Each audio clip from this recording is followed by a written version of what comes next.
नमस्कार, मैं हूं पूनम आपके साथ और आप देख रहे हैं सीएन राष्ट्रीय। भारत की खबरें शुरू करने से पहले देख लेते हैं सुर्खियां। 611 दिन बाद खुला करतारपुर साहिब कॉरिडोर, अमृतसर से सिख यात्रियों का जत्था रवाना।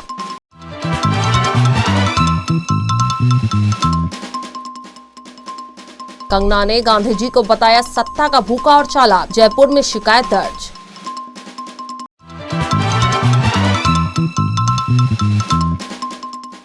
प्रदूषण पर काबू पाने के लिए दिल्ली सरकार वीकेंड लॉकडाउन जैसी पाबंदियों के लिए तैयार।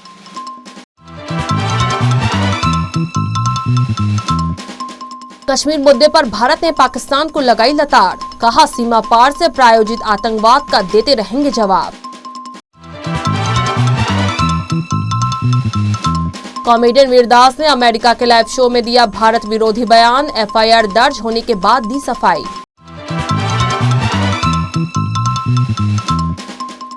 दिल्ली पॉल्यूशन पर सुनवाई के दौरान बोले सीजेआई, टीवी पर होने वाली डिबेट और भी ज्यादा प्रदूषण फैला रही। यूएपीए के तहत आरोपी वकीलों और पत्रकारों को सुप्रीम कोर्ट से मिली बड़ी राहत, कड़ी कार्रवाई न करने का आदेश।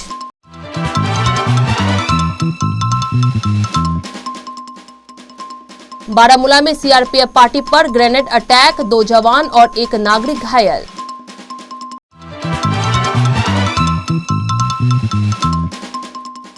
समाजवादी पार्टी को बड़ा झटका, 4 विधान परिषद सदस्य भाजपा में हुए शामिल।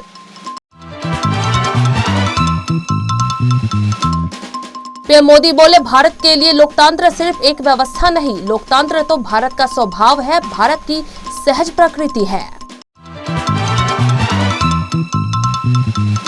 गुरु पर्व से पहले मोदी सरकार ने सिखों को बड़ी सौगात दी है। सरकार ने आज से पाकिस्तान स्थित करतारपुर कॉरिडोर को खोल दिया है। इस फैसले से सिखों में काफी खुशी देखी जा रही है। गृह मंत्री अमित शाह ने मंगलवार को कॉरिडोर को खोले जाने की घोषणा की थी। करतारपुर कॉरिडोर पाकिस्तान में स्थित सिख धर्म के संस्थापक गुरु नानक देव के अंतिम विश्राम स्थल गुरुद्वारा दरबार साहिब को पंजाब के गुरदासपुर जिले में डेरा बाबा नानक गुरुद्वारा से जोड़ता है। इस मौके पर गृह मंत्री अमित शाह ने कहा, यह फैसला श्री गुरु नानक देव और सभी सिख समुदाय के प्रति मोदी सरकार के सम्मान भाव को दर्शाता है। करतारपुर साहिब खोलने को लेकर जेपी नड्डा ने प्रधानमंत्री का आभार जताया। केंद्रीय अल्पसंख्यक मंत्री मुख्तार अब्बास नकवी ने भी खुशी जताई। इस मौके पर सिख समुदाय के लोगों ने एक दूसरे को मिठाई खिलाकर खुशी मनाई। अभिनेत्री कंगना रनौत के बोल फिर बिगड़ गए हैं। इस बार कंगना ने राष्ट्रपिता महात्मा गांधी पर निशाना साधा है। कंगना ने सोशल साइट इंस्टाग्राम पर 2 लंबे मैसेज किए हैं। एक मैसेज में अखबार की एक पुरानी कटिंग लगाते हुए कंगना ने लिखा, या तो आप गांधी के फैन हो सकते हैं या नेताजी के समर्थक, आप दोनों नहीं बन सकते, चुने और फैसला करें। कंगना ने इंस्टाग्राम स्टोरीज में जो संदेश लिखा है उसमें बापू को सत्ता का भूखा और चालाक बताने तक की हिमाकत कर डाली। इससे पहले कंगना ने भारत को मिली आजादी को भी कहा था। अब कंगना के खिलाफ राजस्थान की राजधानी जयपुर में कांग्रेस नेता ने शिकायत दर्ज कराई है। देश की राजधानी दिल्ली में प्रदूषण से बुरा हाल है। प्रदूषण पर काबू पाने के लिए केंद्र और दिल्ली सरकार कई कदम उठा रही है। इन सब के बीच दिल्ली सरकार ने राजधानी के जहरीले वायु संकट से लड़ने के लिए सुप्रीम कोर्ट द्वारा आदेशित एक इमरजेंसी बैठक में 1 सप्ताह के लिए लॉकडाउन और घर से काम करने का सुझाव दिया। मालूम हो कि दिल्ली में वायु प्रदूषण की वजह से स्कूलों को भी बंद कर दिया गया है। दिल्ली सरकार ने ये भी सिफारिश की है कि शहर में निर्माण और औद्योगिक गतिविधियों को रोक दिया जाए। सुप्रीम कोर्ट द्वारा संकट पर कड़े सवाल उठाए जाने और तत्काल कदम उठाने का आह्वान करने के एक दिन बाद केंद्र और दिल्ली के अधिकारियों ने प्रदूषण से लड़ने पर चर्चा की।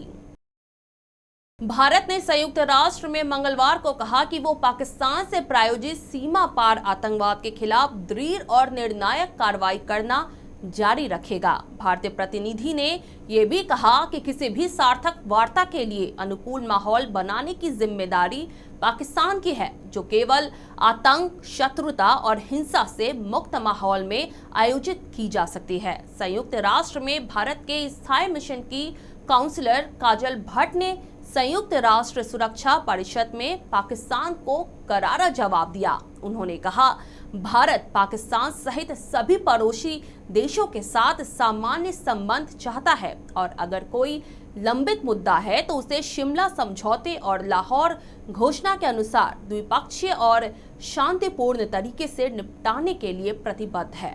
कॉमेडियन वीरदास अपने भारत विरोधी बयान को लेकर मुश्किल में फंस गए हैं। सोशल मीडिया पर तो उनका जमकर विरोध हो ही रहा है, साथ ही उन पर मुंबई में एफआईआर भी दर्ज की गई है। विवाद तब शुरू हुआ जब वीरदास ने वॉशिंगटन डीसी में John F Kennedy centre for the performing arts में अपने परफॉर्मेंस का वीडियो यूट्यूब चैनल पर शेयर किया। वीर ने इसे 6 मिनट के इस वीडियो में अमेरिका के लोगों के सामने भारत के लोगों के दोहरे चरित्र के बारे में जिक्र किया है। इस वीडियो के वायरल होने के बाद लोग भड़क गए हैं और वीरदास पर देश का अपमान करने का आरोप लगा रहे हैं।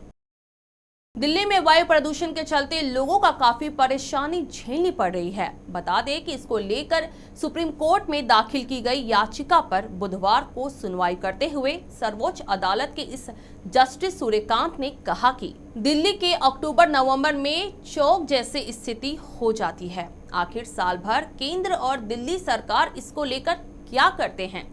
टीवी डिबेट को लेकर उन्होंने नाराजगी जताई। सुनवाई के दौरान अदालत ने कहा, प्रदूषण की इस गंभीर स्थिति से बचने के लिए पहले ही ख्याल क्यों नहीं आता कि इससे कैसे निपटना है। वही न्यूज चैनलों पर हो रही डिबेट पर अपनी नाराजगी जाहिर करते हुए उन्होंने कहा, टीवी न्यूज चैनलों पर हो रही डिबेट हर किसी से अधिक प्रदूषण फैला रहे हैं। बयानों के संदर्भ से बाहर कर दिया जाता है। वहां सबका अपना अपना एजेंडा है। त्रिपुरा हिंसा में यूएपीए के तहत आरोपी बनाए गए वकीलों और पत्रकारों को सुप्रीम कोर्ट से राहत मिली है। कोर्ट ने अगले आदेश तक इन पर कठोर कार्यवाही नहीं करने का निर्देश दिया है। दरअसल सुप्रीम कोर्ट में याचिका दायर करके यूएपीए की एफआईआर को चुनौती दी गई है। 2 वकीलों मुकेश कुमार अंसारुल हक अंसारी और एक पत्रकार श्याम मीरा सिंह ने यूएपीए के कठोर प्रावधानों के तहत दर्ज आपराधिक मामले रद्द करने की मांग की है। इस पर सुनवाई करते हुए कोर्ट ने मामले में यूएपीए लगाने के लिए त्रिपुरा पुलिस से जवाब भी मांगा। जम्मू कश्मीर के बारामूला में पलहालन पट्टान के पास सीआरपीएफ पार्टी पर आतंकियों ने ग्रेनेड फेंका। इस हमले में 2 सीआरपीएफ जवान और एक नागरिक घायल हुए हैं। मौके पर सुरक्षा बलों की तैनाती बढ़ा दी गई है। सर्च ऑपरेशन चलाया जा रहा है। उत्तर प्रदेश में समाजवादी पार्टी को बड़ा झटका लगा है। सपा के 4 विधान परिषद सदस्य रविशंकर सिंह, नरेंद्र भाटी, सीपी चंद और रमा निरंजन भाजपा में शामिल हो गए हैं। भाजपा के प्रदेश अध्यक्ष स्वतंत्र देव सिंह की अध्यक्षता में उन्हें पार्टी की सदस्यता दिलाई गई। इस मौके पर राज्य के उप मुख्यमंत्री दिनेश शर्मा और केशव प्रसाद मौर्य भी मौजूद रहे। स्वतंत्र देव सिंह ने कहा कि आज अखिलेश यादव को नींद नहीं आएगी। इनके आने से भाजपा को ताकत मिली है। आप लोगों से उम्मीद है कि सपा में जो आपके मित्र हैं उनको आप भाजपा में लाएंगे। प्रधानमंत्री नरेंद्र मोदी 22वें अखिल भारतीय पीठासीन अधिकारियों के सम्मेलन के उद्घाटन सत्र को संबोधित किया। मोदी ने कहा, हमें आने वाले वर्षों में देश को नई ऊंचाइयों पर लेकर जाना है, असाधारण लक्ष्य हासिल करने हैं।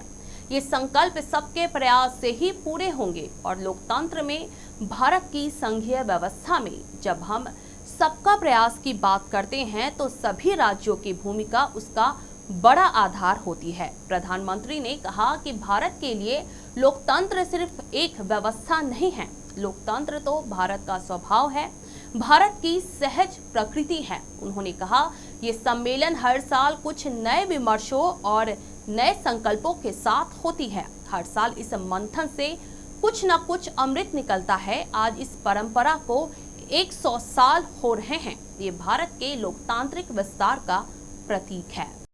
फिलहाल आज के लिए इतना ही। कल होगी फिर आपसे मुलाकात भारत की खबरें के साथ। देखते रहिए सीएन राष्ट्रीय। नमस्कार।